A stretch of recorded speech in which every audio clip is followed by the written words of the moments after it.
ka? Sige po, Anytime, anytime. Ano po masasabi niyo po sa mga ating mga katunggali po sa iba pang larangan na ito pagtatakbo ng kandidato po? Ano daw? Yung mga katunggali po natin sa ating pagkandidato sa iba pong kumakaaway po sa inyo. Hindi naman ako kandidato ngayong eleksyon na ito, kaya ang ginagawa ko lang ay nagpapaalala lang ako sa ating mga kababayan sa mali natin na ugali sa pagpili ng ating mga leaders. Unang-una, yung mga galing sa malalaking political families.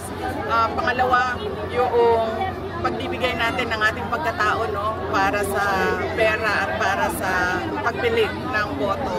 At pangatlo, yung hindi na natin tinatanong dahil kung sino lang yung naaalala natin na napasaya tayo, napatawa tayo, sumayaw at kumanta noong kampanya, yun lang yung naalala natin. Hindi na natin tinatanong ano ba ang pangako ng kandidato na ito noong siya ay tumatakbo. Ang halimbawa na lang dyan, at alam na nating lahat, ay tulad nung nangako ng 2022, si BBM na 20 pesos per kilo ang bigas.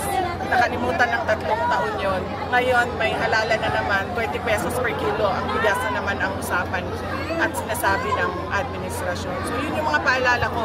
Dapat pag-uwi natin yung ugali natin na sa pagboto para meron tayong nakikita ng mga bagong leaders at meron tayong nakikita na pagbabago sa ating bayan.